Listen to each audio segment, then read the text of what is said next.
Well, here we are in the goat shed on this lovely Tuesday morning, the 9th of November 2021. It's 19 degrees Celsius outside, which is around about 66 degrees Fahrenheit. It's a partly cloudy day. We're expecting some rain later on today, over the next few days.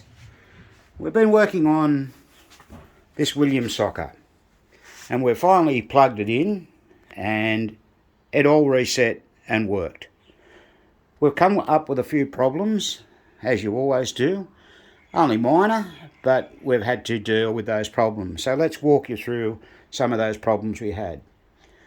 One of the first problems that we encountered was that the Playfield lights went dim. Now, on investigation, we discovered that it was when the advance unit was over on the far right. One of the lamps here, that one there in particular, was going out. So it steps across each 1, 2, 3, etc. When it got to that one, the lamps would go dim.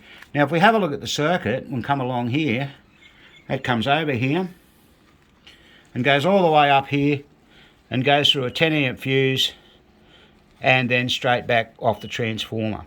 Well, the fuse wasn't faulty, simply because all the other lights worked, but what we ended up discovering was that when you stepped back, the Playfield lights would restore. So clearly this lamp socket here was faulty.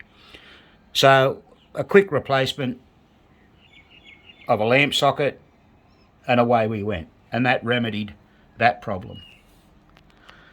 The next problem we had was that the lamp for the carryover in the goal score reels, this machine's got a single score reel and two separate goal score reels, blue colour and red colour.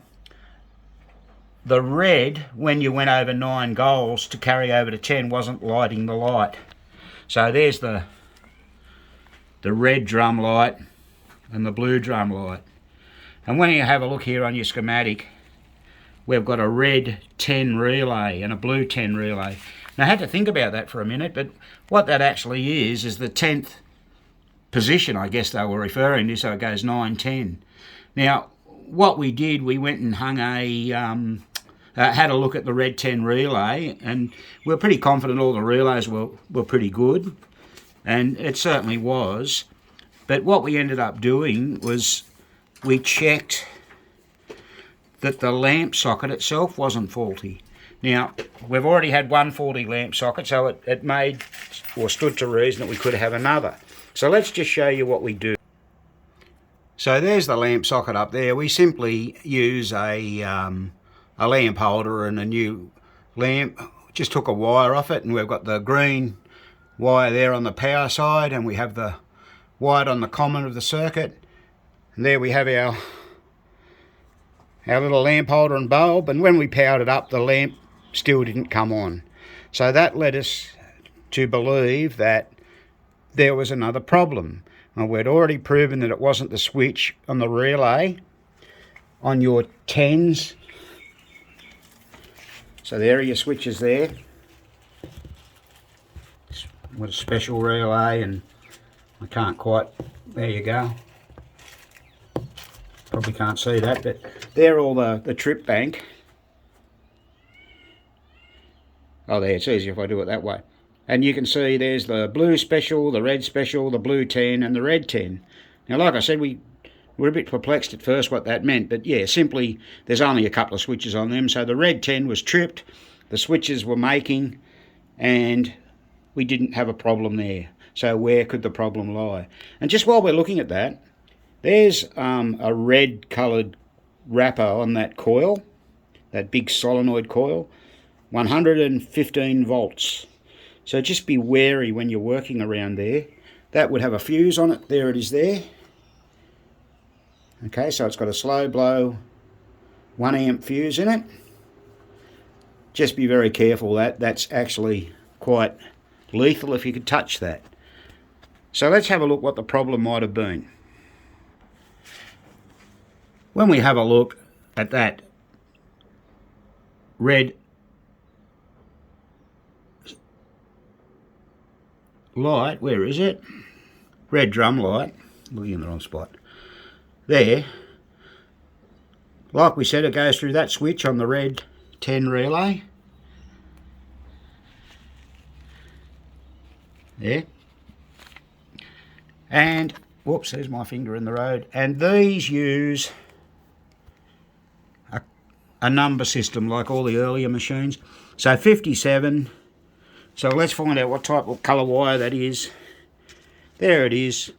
57 is a white orange wire. So we'll trace that white orange wire back down to the Jones plug and see what we discovered. And we found that the Jones plug had a poor connection on it. So that was another fix. Now the next problem we had was the red specials on the out lanes weren't coming on. So remember, you've got a blue special and a red special. The blue is on the right and the red is on the left. Now once again, we've got a red special relay and a blue special relay, and this machine is currently set for when you achieve 7 goals of one colour, the special lane lights, and if you achieve the same amount on the other colour, the other special lane lights. The blue would happily light up at the predetermined amount of 7 specials, but the red would fail to do so. What could that be? Okay, so also it wasn't paying a replay, so nothing was happening. We had no light and we weren't getting a replay. Alright, because it works like a scoring situation on a normal 1,000 point score reel or 10,000 point score reel, it has a wiper on it. We decided we'd have a little look in there first. So we decided to check the drum unit to make sure that we were getting a circuit from the drum unit backwards, probably the easiest place to start. So we simply hooked the black wire up to the common. You can see the C there. The score reel is currently on 2, so we'll put the probe on 2. We've got our meter over here. Whoops. Always happens when you're filming. There it is.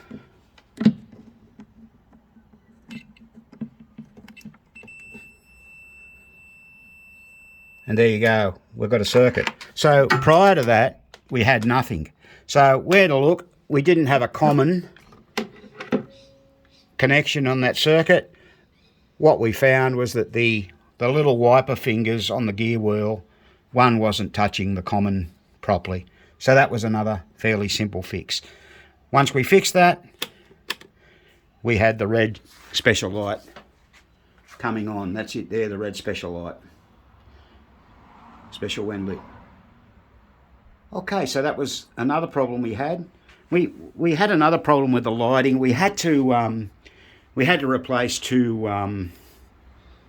lamp sockets there and there. They weren't working, and there was the one we replaced. We mentioned here. That was the one giving us a trouble shorting out, and in our investigations we decided we'd change that one as well. Okay, now we're just in the middle of fixing a problem with the flippers. This bracket was bent, giving us a bit of grief, so we're just finalising that now, and we've just got to fit the rollover buttons here, the advanced rollover buttons, back into the game. We're just in the middle of doing that now. Oh, there's one already in, so we've got that one working. Just the screws weren't quite right and washers, so that's them from underneath. So they have a hole in them and the unit goes through there. Just fixing that up. And we have a bit of a horrible buzz coming out of the ball release coil. We'll have to have a bit of a fiddle around with that and and get that to quieten down. So that's all going to be fixed up. Oh, we've still got, now if you haven't got one of those, that's a fuse strip, right? You can get a 10 and 15 amp. In Australia, we buy them from J-Car. Overseas, I don't know where you get them from, but it saves you blowing fuses. So we always use one of them. So we're happy with all the lighting now. We've fixed all that up. That's the advanced stepper, that big stepper there. Got to make sure they're working right. And pretty well all the relays are marked. There's the lock, eject, 50-point, goal relay, target relay, and possession relay. Now that's a fairly important relay in the game, the possession relay. When it's when it's locked on, like it is now, in other words, it's pushed over to the left, that's the blue team. And when it's unlocked, that's the red team. So blue, red, blue, red.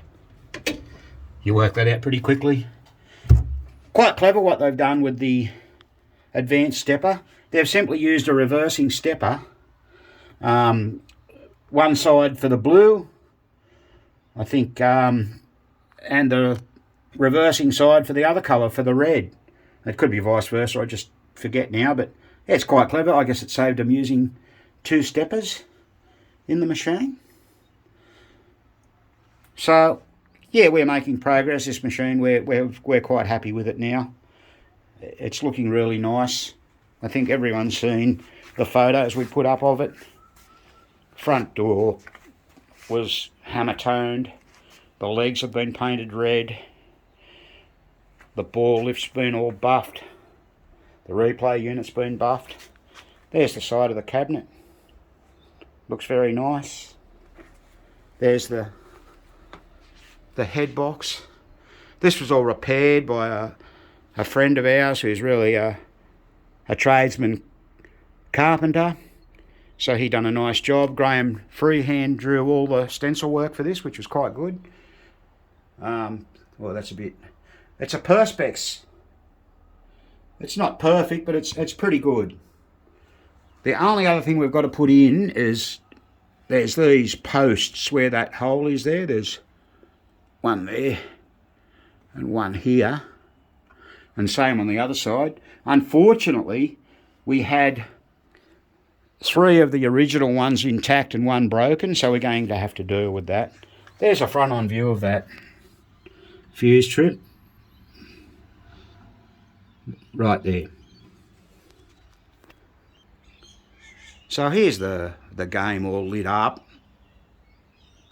Going to be a bit of a reflection because it's early in the morning. There's Spanky giving it a good inspection. As you can see, it's come up rather nicely. The only sad thing was that unfortunately the both blue pop bumper caps are a bit wishy-washy. We had some second-hand red ones, but we didn't have blue ones. But then again, I guess it adds to the patina. Anyone that follows us will know that this had extensive work done in this area here. So that's all been repaired. Now that was actually done with a water slide decal, and then the whole playfield has been clear coated. So we won't have to ever worry about that again. Looks really, really nice. Colours on this really pop. Now this is a great game. Essentially, as we mentioned earlier, it's a single player reverse wedge head. So you've got a red team and a blue team, and we'll go over the game rules for you in just a moment. Well, we trust this has been another informative presentation for you. We try and keep them simple and to the point. Once again, we'd be most grateful if you would be subscribed to our channel and like our videos. Let us know in the comments if there's anything that you wish to know about the particular video. And also please let us know what you'd like to see in our video presentations. Now we do have plans to do a Gottlieb half moon credit unit when we get another machine in. Also the Gottlieb rat trap score reels when we get a machine in. We don't see a lot of rat trap machines in here, but we do have a Central Park coming in the not too distant future, maybe early next year, so we'll certainly be able to do it then. Another video we thought we might like to do is just a simple one on what tools do I need as a beginner and as we get a little bit more experience. We feel that will be useful to a lot of people to see what's needed. So on behalf of the Goat Shed, this has been another Goat Shed presentation. Thank you for watching.